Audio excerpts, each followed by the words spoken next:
آپ کو معلوم ہے سمندروں کا علم، علم البحر جن کو معلوم ہے، جو غوطے لگاتے ہیں وہ کہتے ہیں زمین پر جتنی مخلوقات ہے اس کے 10 گنا زیادہ مخلوقات سمندروں میں موجود ہیں۔ سمندروں میں یہاں جتنے کیڑے دیکھ رہے ہو، کتنے مکوڑے دیکھ رہے ہو، یہاں جتنے قسم کی مخلوقات آپ دیکھ رہے ہیں اس کے 10 گنا زیادہ مخلوقات سمندروں کے اندر ہے۔ کون ہے جو ان کے رزق کا انتظام کرتا ہے؟ کون ہے ان کی پرورش پر؟ سمندروں کا علم الگ ہے۔ کہتے ہیں ہم اندر جاتے ہیں تو اس کے اندر اتنی چیزیں کہ ہر بار نئی چیزیں دکھتی ہیں، اور انہوں نے کہا کہ کئی لاکھ قسم کی مچھلیاں گن لی گئیں، لیکن ہر بار غوطہ لگاتے ہیں تو پھر نئے رنگ کی مچھلی نظر آتی ہے۔ ان کو رنگ دیتا کون ہے اس کے اندر؟ عزیزان گرامی، سمندروں کے علم میں لوگوں نے کہا اس کی گہرائیوں میں کیا کیا موجود ہے۔ کچھ باتیں تو عقل تسلیم کرتی ہیں، جیسے آپ کو میں نے کہا سمندر میں مچھلیاں ہیں، اندر پیڑ پودے بھی ہیں، آپ سب تسلیم کریں گے، ہوتے ہوں گے، مخلوقات ہیں، ہاں ہوتے ہوں گے، سب ہوتے ہوں گے، لیکن ایک قرآن کے فرامین تفاسیر میں یہ کہا گیا ہے سمندر کے اندر آگ بھی ہے۔ اب کہاں سے تسلیم کرو گے؟ سمندر کے اندر آگ ہے، کیسے تسلیم کرو گے؟ ظاہر سی بات ہے تم انکار کرو گے، پانی اور آگ ہو ہی نہیں سکتا، اور وہ بھی پانی ہلکا پھلکا پانی نہیں، سمندر کا جوشیلا پانی۔ اور یہاں پر اسلام میں یہ باتیں کہی گئی ہیں کہ سمندر کے اندر آگ ہے، لیکن یہ دنیا کو اس وقت نظر آ گیا جب سونامی آئی تھی۔ انڈونیشیا میں جو ساحل پر سونامی کی لہریں جنہوں نے دیکھی، جس کی رفتار 2000 کلومیٹر پر آر تھی، 2000 کلومیٹر پر آر کی رفتار سے وہ پانی چل رہا تھا، اور اس کی ہائٹ جو موجوں کی وہ 200 فٹ اونچی تھی۔ 200 فٹ اونچی لہریں 1000 کلومیٹر پر آر کی رفتار سے جب جا رہی تھی تو مشاہدہ کرنے والوں نے یہ کہا جب وہ لہریں چلتی تھی تو پیچھے آگ کے شعلے نکلتے تھے، سمندر میں آگ کے شعلے نکلتے تھے۔ آج سائنس اس بات کو تسلیم کر چکا ہے، سمندر میں کئی ایسے پہاڑ ہیں جو آتش فشاں ہیں، جن کو وولکینو کہا جاتا ہے، آگ اگلنے والے پہاڑ ہیں، آگ اگلنے والے پہاڑ ہیں۔ وہ کئی مہینوں میں اور سالوں میں اپنے اندر موجود آگ کو باہر اگلتے ہیں تو سمندر میں طغیانی آ جاتی ہے، سمندر کے اندر موجوں کی بھنور آ جاتی ہے۔ یہ تمام چیزیں آج سائنس کہہ رہا ہے، میرا مولا قرآن میں اس چیز کو بیان فرما رہا ہے، جبکہ پھر میں آپ کو بتا رہا ہوں قرآن اس ماحول میں اترا جب سائنس نہیں تھا، اور اس رسول پر اترا جو سمندروں کا سفر نہیں کیا تھا۔ اللہ تبارک و تعالیٰ نے پہاڑوں کے علم کے متعلق قرآن میں بیان فرمایا، ستاروں کے علم کے متعلق، سمندروں کے علم کے متعلق، زمین کا یہ جیو فزک ہو، آسٹرونومی ہو، ستاروں کا آسٹرولوجی ہو، علم الفلکیات ہو، اس کے بعد نباتات، یہ پیڑ پودوں کے علم کے لیے بھی قرآن موجود ہے۔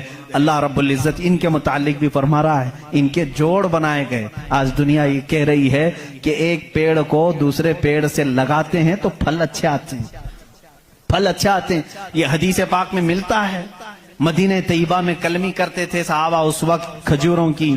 عزیزان گرامی، پیڑ پودوں کی جب تحقیقات ہوتی ہیں تو اب اس پر بھی سائنس حیران ہے کہ ہم نے پھولوں کو دیکھا، یہ پھول جب کھلتے ہیں تو اس میں اچانک آ کر کے پینٹ کون کر جاتا ہے، کہیں نہیں پایا۔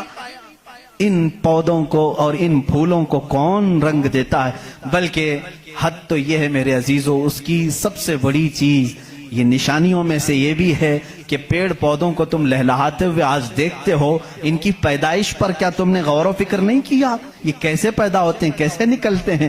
اللہ اکبر! ان کو تم نے زمین کے اندر بو دیا تھا، مٹی ڈال دی تھی اور اس پر پانی ڈال کر برابر کر دیا تھا، لیول کر دیا تھا، اور اچانک دوسرے دن تیسرے دن جا کر دیکھتے ہو وہ زمین کا سینہ چیر کر باہر آیا ہوا ہے۔ اتنا ہی نہیں، وہ چھوٹا سا کومپل نکلا ہوا پودا باہر آتا ہے، اب وہ کتنی چیزوں کو فیس کرتا ہے, ہواؤں کا بھی مقابلہ کر رہا ہے, طوفان بھی آ رہے ہیں, لیکن وہ پودا وہیں لگا ہی لگا ہے. چھوٹے پودے کو بڑی سے بڑے طوفان ہلاک نہیں کر سکے. کون ہے وہ ہلکے پودے کی حفاظت کر رہا ہے. بڑی بڑی ہواؤں سے, وہ بڑی بڑی طاقتوں کو اڑا لے جانے والی ہوائیں آتی ہیں, لیکن ہلکے پودے کی حفاظت ہو رہی ہوتی ہے. وہ فصلیں لانے تک کون ہے ان کی حفاظت کرتا ہے. قرآن میں 20ویں پارے کی شروع کی آیتیں پڑھو گے, آپ کا یقین تازہ ہو جائے گا. امن خلق السماوات والارض وانزل لكم من السماء ماء فانبتنا به حدائق ذات بهجا ما لكم ان تنبتوا شجرها اإله مع الله. کیا اللہ کے سوا کوئی ہے؟ اللہ فرماتا کون ہے جس نے زمین کو تمہارے لیے قرار بنایا؟ کون ہے جو زمین کو پھاڑ کر کے اس میں نہریں بنایا؟ کون ہے جو تمہارے لیے آسمانوں کو چھت بنایا؟ کون ہے جو اس میں سے تمہیں رنگ برنگے پودے نکالتا ہے؟ کیا اللہ کے سوا کوئی ہے؟ اے الہ مع اللہ.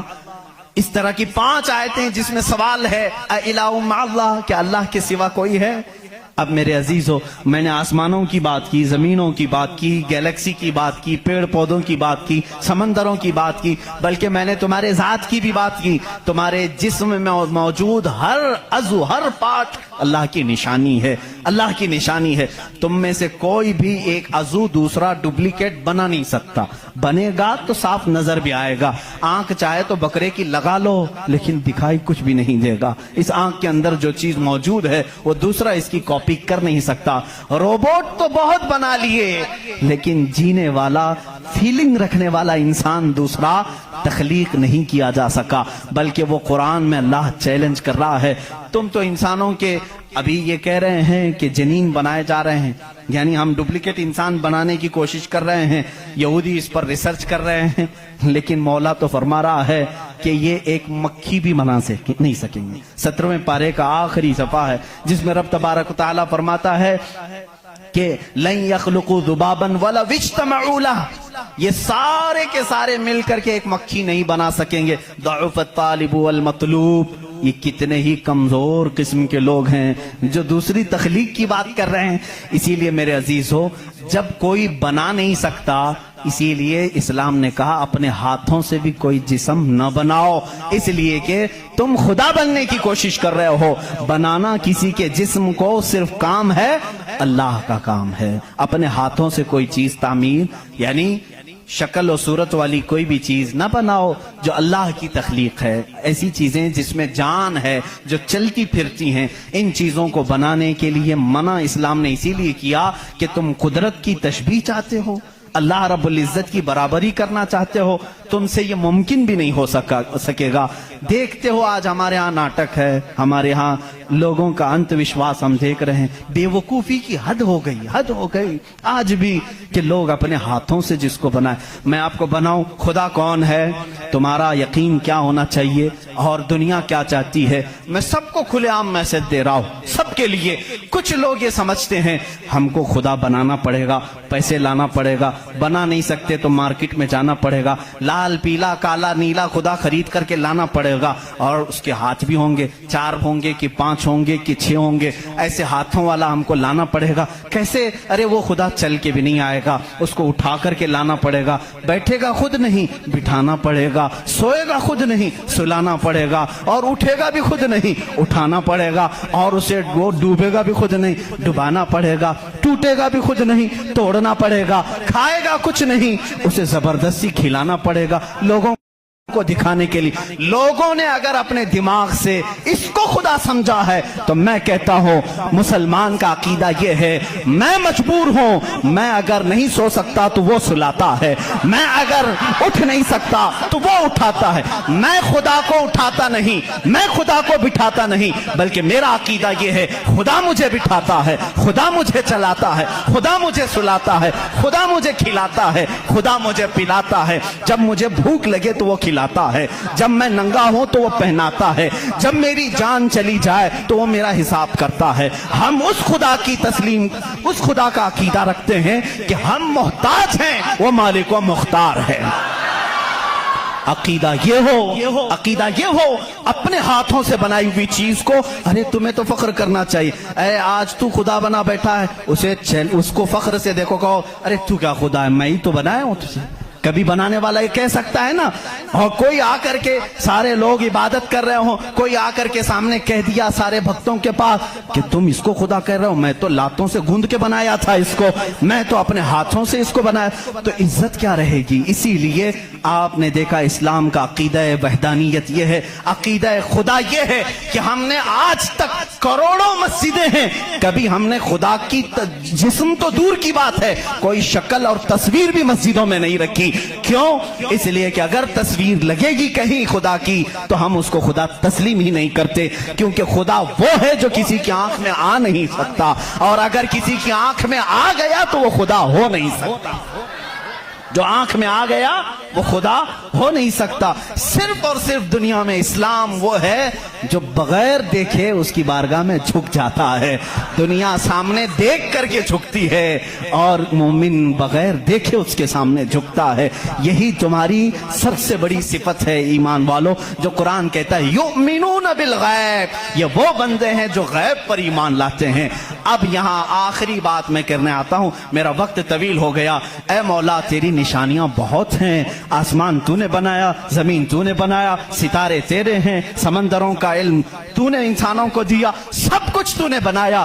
لیکن میرا عقیدہ، میرا وجدان یہ کہتا ہے ایک کائنات میں سب سے بڑی اگر کوئی نشانی ہے تو وہ محمد رسول اللہ کی ذات ہے.